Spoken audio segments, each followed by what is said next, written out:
अस्सलाम वालेकुम नाज़रीन, कैसे हैं आप लोग। उम्मीद है कि सब लोग बिल्कुल खैर वाफियत से होंगे। अल्लाह ताला ने आप लोगों को अपनी हिफ्ज़-ओ-मान में रखा होगा। जहाँ भी रहें खुश रहें, शाद और आबाद रहें। इसी दुआओं के साथ आज हम स्टार्ट करते हैं अपना आज का मेन्यू। आज हम बना रहे हैं स्पैगेटीज़।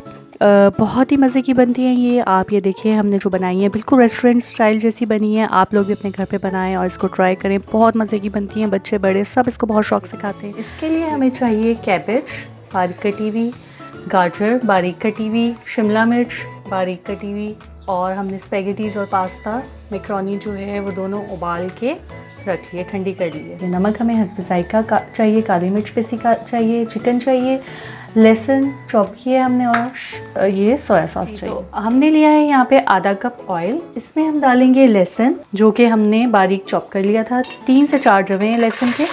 लहसुन डाल के हम इसको फ्राई करेंगे। जैसे ये लाइट ब्राउन हो जाएगा इसमें हम अपना बोनलेस चिकन डाल देंगे।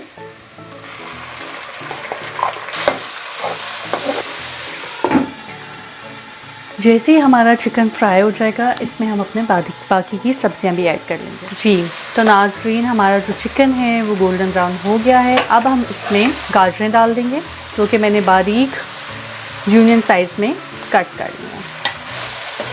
हमने जो है गाजरों को ज़्यादा नहीं पकाना। इसी स्टेज पे जो है वो मैं बंद गोभी अपनी ऐड कर दूँगी।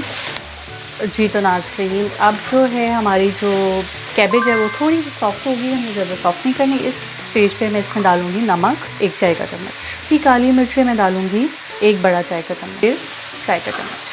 जी अब जो है मैंने काली मिर्चें डाल दी हैं। थोड़ा सा आधा मिनट के लिए मैंने इसको फ्राई किया है। अब मैं इसमें अपनी मैक्रोनी और स्पैगेटी जो मैंने एक साथ बॉईल की थी और थोड़ा सा ऑयल लगा के मैंने रख दिया था, ये अब मैं इसमें डाल दूँगी। जी अब मैंने मैक्रोनी डाल के इसको मिक्स कर लिया है। इस स्टेज पे मैं इसमें डालूँगी शिमला मिर्च जो कि 2 अदद हैं, और इसी स्टेज पे मैं इसमें डाल दूँगी सोया सॉस।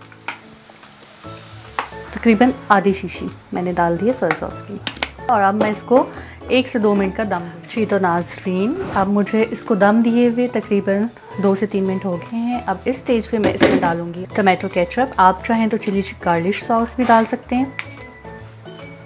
केचप डाल के मैंने चूल्हा बंद कर देना है, और अब हम देखते हैं इसकी फ़ाइनल लुक। मैंने केचप डाल के इसको अच्छी तरह से मिक्स कर लिया है। अब इसकी देखते हैं फाइनल लुक। यम्मी, बहुत मज़े की बनती है। आप लोग भी अपने घर में ट्राई करें और मुझे दुआएं दें, और मेरे चैनल को लाइक करें और सब्सक्राइब करें। थैंक यू, अल्लाह हाफ़िज़।